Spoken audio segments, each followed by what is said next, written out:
Hello, welcome to a video about, this video is actually about my life's passion. And I have a passion in life. Everybody should find the thing that makes them so happy and feel at ease. Now you shouldn't be like me and you should definitely pick a different life's passion. But my life's passion is indentation and spacing. And look at this, So this is my Philo-Taxis coding challenge code, which I went against every instinct that I have in this life and messed up the sort of spacing and indentation. And so what I'm going to emphasize in this video tutorial is something that, and by the way, this is not a video tutorial you're watching from an expert in this topic. This is a video tutorial from someone who just learned about this topic really in the last week, and I'm going to kind of learn about it while attempting to apply it to this piece of code. And the topic is linting. I really wish I brought my lint brush so I could have some kind of linting shtick, but oh well. You'll have to live without that. Now, what is linting? So one of the things that makes me really happy is when a code editor has something like auto format or Beautify, and I'm using in here the Atom text editor. You have lots of people use different text editors and code editors and online editors and console-based editors, and I have it configured in such a way that if I hit Command S, which is for save, or if I go up here under Packages, Atom Beautify, I have this Atom Beautify package, which will automatically apply a bunch of styling conventions to the code. So this horrible, uncomfortable thing, like look at this, will be fixed. And everything will be right with the world if I hit Command S. Okay, here we go. Okay, it's much better now. So here's the thing. I'm being silly and joking around here.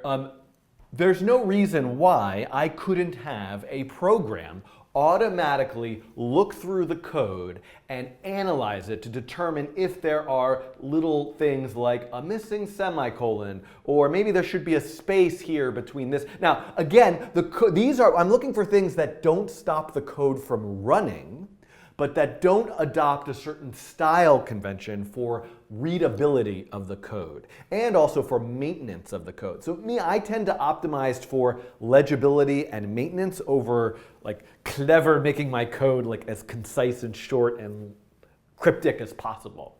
Obfuscated, I think. That's one of my favorite words, which I apparently can't really pronounce.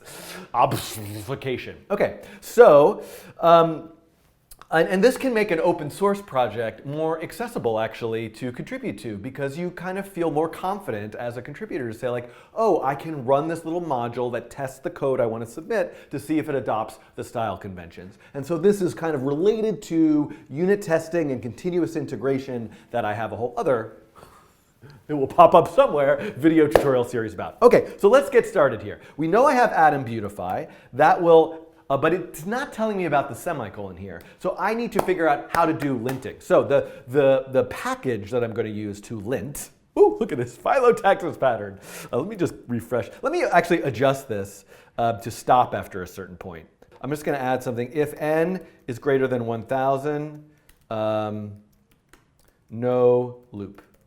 So that will stop, this Philo-Taxis pattern will blossom and bloom until 1,000, until that variable n reaches 1,000, and then it will stop. Okay. But what the code is doing is less important in this video. So coming back here, let's look for something called ESLint, Pluggable JavaScript Linter. ESLint is an open source project originally created by Nicholas Zakas in June 2013. Its goal is to provide a pluggable linting utility for JavaScript. So I encourage you to read through all of the documentation about this. There's a developer guide, there's this whole documentation of rules, it's a bunch of default rules. So the rules are the style conventions that you're applying to the code. There's a command line interface, all sorts of stuff. What I want to look for here, I think, is the getting started. I want to just click on this getting started. And there's this, apparently this YouTube tutorial that you should probably just stop watching this video and go watch this right now, because I'm sure it's better than whatever I'm going to do. But I'm going to engage with ESLint via Node. So while this project I'm making, this phyllotaxis pattern, is a client-side JavaScript sketch that doesn't involve a server or anything, I can use Node, the server-side programming JavaScript framework, to kind of act as my project manager. And I can import certain packages and things that I can run, such as unit testing or linting. So this is what I want to run. The problem is I don't think I want to install ESLint this moment right now because I haven't even set this up to be a Node project. And the reason why I know it's not set up to be a Node project is that it would have a package.json file, which is like a configuration file for this, so that Node knows how to kind of manage this project. So I'm going to go here. Oops. So I am now in terminal. So if you're not familiar with the command line, I probably have some video tutorial that goes over that. I'm going to just check. Yes, I am in my folder, my life's passion. I'm going to say npm init. This is a command that I can run that will create the package.json file, the configuration file for this project. I could make it manually or copy paste it from somewhere else, but let's run this. This utility will walk you through, blah, blah, blah, blah, blah. My package name, and let's see, this can be over here. My package name is definitely my life's passion. It is version 1.0, whatever, demonstrating linting for the coding train. Oh my goodness. By the way, I seriously need like a linter for my email, so I stopped putting 2 spaces after the period because I have a bad habit of that. Entry point, sure, sketch.js. Test command, I'm not going to run test right now, so I'm going to leave that out. Git repository, I'm going to leave that out right now. I can add that in later. Keywords, linting, tutorial, education, JavaScript. Let's do that. Author is the coding train. And the license will be MIT. And I'm going to say, MIT, by the way, is a software license that's very permissive, and I try to adopt it for all of my projects when I can. There's sometimes other considerations, but that pretty much lets people use it for anything without having to give credit, they can use it commercially, etc. Okay, is this okay? Yes. But for example, I use a Creative Commons non-commercial license for like my Nature of Code open source book because I wouldn't want someone to take the Nature of Code book and resell it. But with something like this phyllotaxis pattern linting tutorial, use at will. Okay, is this okay? Yes. Yes. Okay. So now I'm just going to type clear to get back to the top, and I'm going to look. We can see now. Aha! Package.json. So I have this package.json, which is the configuration file for my project, and now, oh boy. I'm going to add linting to it. This video is probably, what has this been, like 45 minutes of me just like talking, anticipating adding the linting? All right, so you're wonderful to watch this. npm install ESLint --save diff. So you might be wondering, so first of all, npm node package manager. I want to install a package to go with this project. ESLint is the package. Now, what's this --save dev? Now, if you've watched some of my other Node tutorials, you might have noticed that I say --save because often the code for my project itself depends on a Node package. This is not the case. Right now, the code for my phyllotaxis project does not depend on ESLint. ESLint is a developer dependency, meaning I want to use this package while I am developing the project. But when I release the project, it doesn't need ESLint to go with it. It's just the little animation that's going to be in the browser. So this is saying I want a dependency for this project, but I want it to be a development dependency. So I'm going to do this. I'm going to copy paste this. I'm going to go back to terminal. I'm going to paste it in, and well, that was fast. Okay, so now it added everything, and I have ESLint. Now, I have a feeling we're missing some other packages, and we're going to kind of arrive at all of that as we go. But we can now say here, we can now see that first of all, this has been added to package.json under dev dependencies, ESLint version 4.18.2 or higher. So that's there. And in theory now I should say that some people choose to install ESLint globally on the computer. So this, now what I've done is I've installed ESLint for this particular project only. It might make sense for me as a person who might want to use it for everything that I'm always doing on my computer to install it globally. But for now, let's leave it as a local module so that anybody using this project can have it there sort of as a standalone thing. Okay, so now what I'm going to do is I can run ESLint by referencing the ESLint execution file in node modules in .bin, and your file, I could run ESLint on sketch.js. So let's actually just do that. Oh my God, are we going to do that right now? Yes, we are. Okay, so I'm going to run this, but instead of your file.js, I'm going to write sketch.js. Oops, something went wrong. So here's the thing. ESLint isn't just magic. It's not just like, oh, I'm just going to, I as ESLint know exactly how you should style your code. You have to set up a configuration file. So that configuration file has a name, and it is called, it is a file that you create called ESLint.rc in the directory of the project. And so I could create that manually, and I could start to add some of the rules, like, hey, I always want a semicolon, or I always want to use double quotes. Me, I like single quotes, whatever. I like to mix them up. Anyway, I don't know what I like. So, but I can also now run, let's try this. I can run ESLint init, and I think it will give me, it will step me through a series of questions. It will ask me all about my preferences, my passions, my hopes and dreams and fears, and it will create a nice configuration file of how I should style the code. I can't believe this is the longest video anyone's ever made on linting. It's insane. Okay. Oops, oh right, but I have to instead, because it's not a global module, I have to say this. A dash init, this should work. Okay, oh, it's so nice of you. Oh, I'm so excited to have this conversation. How would you like to configure ESLint? Use arrow keys. Use a popular JavaScript style guide? That sounds reasonable. Inspect your JavaScript files. I'm not sure. I don't know, actually. Let's inspect our JavaScript files. So one thing you should know is that there are popular JavaScript styles, and a lot of them have been created by companies. For example, there's an Airbnb style, there's a Google style, and these you can adopt. Maybe we'll find out about some of these, but I don't know, I've actually never tried this inspect your JavaScript files, so let's try that. Which file should be examined? Sketch.js. Which format do you want the config file to be in? Let's stick with JavaScript.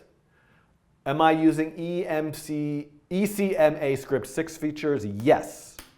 Am I using ES6 modules? No, but I should be. Someday I got to do a tutorial about that. Where will my code run? Okay, this is browser code only. It is not Node. Do you use common.js? No. Do you use JSX? No. Okay, great. So it enabled a whole bunch of rules for me. Look at this. Oh, let's look. Now that file is there, and we can examine it. Oh, look at this. Array bracket new line, array bracket spacing. Oh, it looked at my code and created a configuration style modeled after how I currently have it. Now, some other things I might do is I might go back and try to adopt one of these common JavaScript styles. I might look at a project like P5.js. If I go to P5.js on GitHub, github.com/processing/p5js, I'm guessing I'm going to find, look at that. This open source project has an ESLint.rc file. So I could say, like, you know what? I want to adopt the same rules that P5 adopts. And so I could look through here. Now, however, I should be able to run the linting now. Here we go. Whoa! Okay, so this is really interesting. I got a lot of errors. Points is assigned a value but never used. Setup is defined but never used. Create canvas is not defined. Angle mode is not defined. Degrees is not defined. So wait a second, this is nuts. I mean, yes, you're right. If I look at my code, there is background, translate, rotate, and it's saying those things are not defined, but they are. They're defined. They're part of P5.js. So one thing that I probably want to do here is tell ESLint that I'm using the library P5.js, and if something in my code is not defined, but it's defined in P5.js, you don't have to give me a warning or error about that. So let's look at how we do that. In fact, one way of doing this is using another node package, p5 config ESLint. So if I go now to here, you'll see that there is this other node package called ESLint config p5.js, which allows me to put in my ESLint.rc file that that I extend. I am also should look at all the stuff that's part of p5.js. So let's now install this dev dependency to the project. These are way too fast. Okay, that was installed. And then what I want to do is look at my ESLint.rc file. Is there already an extends in here? Yes. Extends ESLint recommended. So let's see what else I want to extend. Extends p5.js. Now, so if I want to extend a bunch of things, looks like I can create an array. This doesn't look right. Right? There should be commas here. I think this is probably incorrect. We should submit a pull request to this project just to fix its documentation, because I have a feeling what I need to do is turn this into an array. And then, so I'm going to now add also p5.js. And let's just add, I'm not using it, but let's add p5.js DOM. So you can see this should be how I can add other kind of lint configurations that I'm going to, ESLint configurations that I'm going to import into my project. So let's see now, I should be able to say, I'm going to run linting again. I'll leave this here. Okay, great. So now you can see that got rid of all that. Now here's the thing. Points is assigned a value but never used. Line 9, let's look at line 9. What is that? So I go back to my code, line 9. Oh, look at that. That's actually a totally legitimate thing that it found. I'm not using that array anywhere, so that's good to know. I'm going to take this out, and now I'm going to run it again. And I fixed that. Now, okay, great. So here's the thing. I probably, maybe I'll look into this in a part 2 or something. There's probably a nice way that I can create my own custom rule so that setup and draw are allowed. It does think that I'm, and maybe that should be something that's actually added to the P5.js configuration. But in this case, it is kind of accurate that I defined this function setup and it's never called, but P5, the library itself, is calling it. Setup does actually, is that in a way I almost want to say, it almost should give me an error like, hey, where's your setup function? Let's do some other stuff. Let's put in some weird spacing and see what it gives me. Let's forget some semicolons. I'm not going to, I have to do something. So one thing that I have is that as soon as I hit Command S, it's going to reformat the code. So I need to turn off my Atom Beautify package. So I'm going to go to Preferences. Wait, hold on. I'm going to go to Atom Preferences, and I'm going to go to Packages. I'm going to go to Beautify. So again, this is really Atom, the text editor specific, which is a little less relevant to this video because you might be using a different text editor, but I'm going to go to Settings of Atom Beautify, and I'm going to go down to JavaScript. And there's, by the way, I'm going to uncheck this Beautify on Save, which is what I'm doing right here. By the way, I can actually link the text editor with ESLint. So maybe I'll do that in a separate video, just look at that. But again, that's Atom editor specific. So I uncheck that preference. So now I should be able to hit, I should be able to hit save, right? And all of the mistakes or style mistakes are, so one thing, just to see, like, I'm not broken the code. The code still runs. I have not broken the code. I've only broken my style conventions. And so now I'm going to run it again. And look at this. Oh, look at this. Hold on, let's see if I can. It's really bothering me that that this formatting, oh no, this is fine now. Okay, I just want to be able to see this a bit better. Let me make this a bit bigger. So look, a space is required after the comma. Yes, yes it is. There should be spaces inside this parentheses, multiple spaces found before degrees. So this is wonderful. And look at this. It's saying potentially fixable with the dash fix option. So in theory, I should be able to now run this again with dash fix, and it will actually fix some of those style errors. So look at that. It didn't find any errors anymore. And if I go back to the code,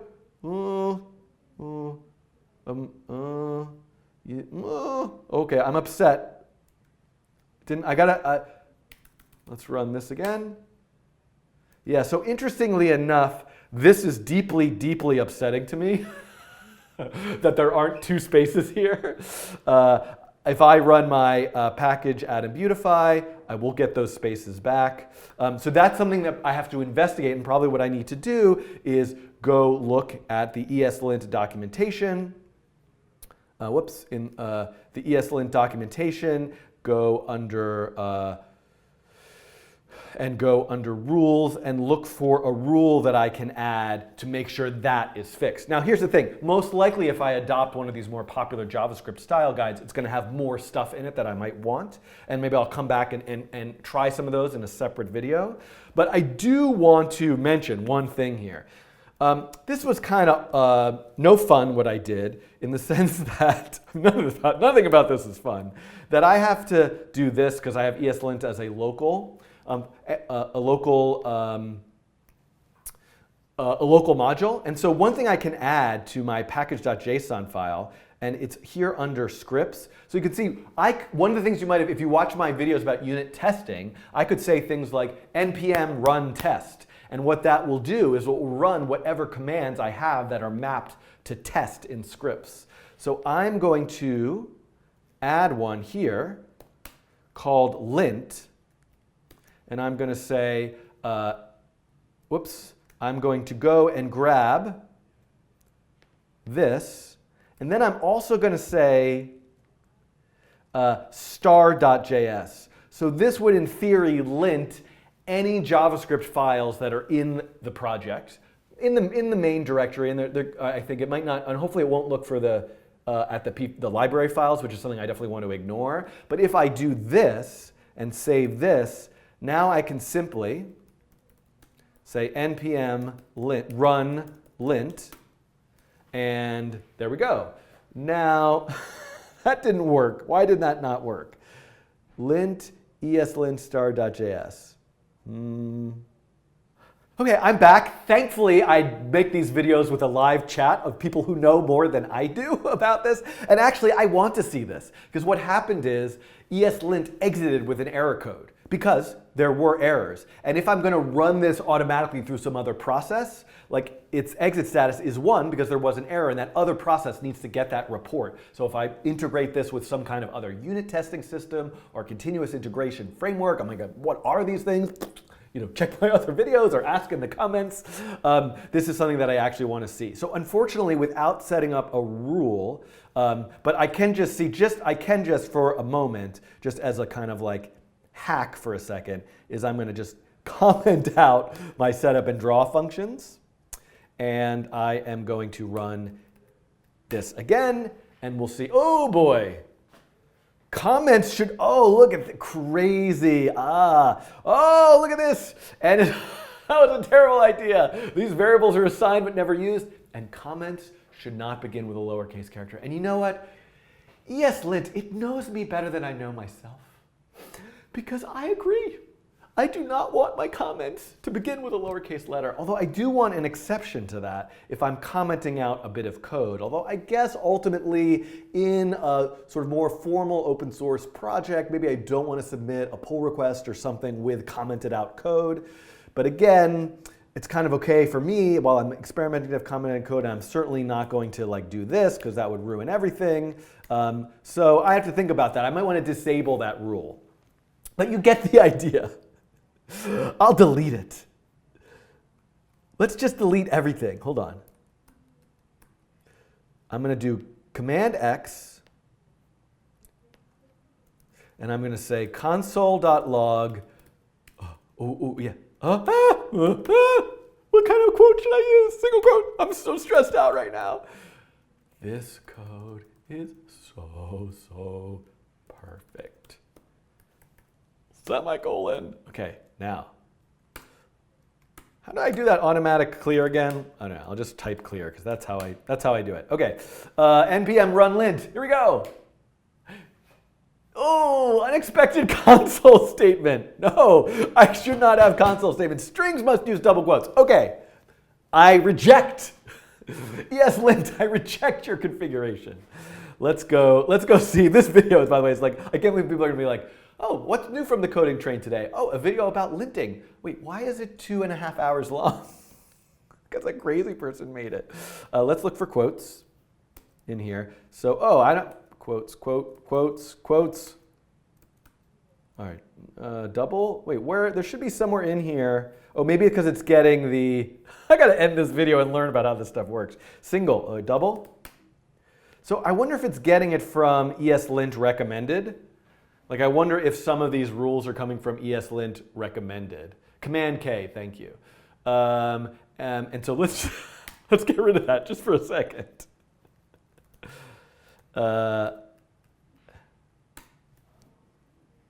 Strings must use double quotes. No. All right, but fine. I'll fix it.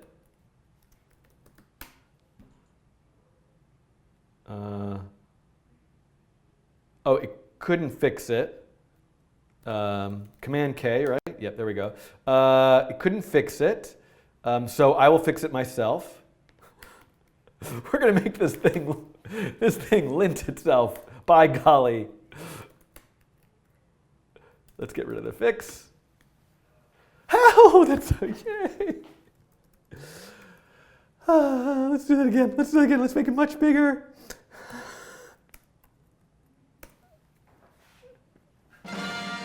So you can see, by the way, this stuff can be problematic, and you really have to be thoughtful and careful about what makes sense for your project and your workflow. And if you are making a creative art project and you spend all day configuring your linting file and you don't express yourself through your code, maybe that's a problem. But at a certain point after you've worked on a project and have a kind of a first version, you might go back, edit, clean up the code, add some style conventions if you're open sourcing it so other people can participate in it. All right, so that wraps up this video about linting. Thank you for watching. It's probably the next day now.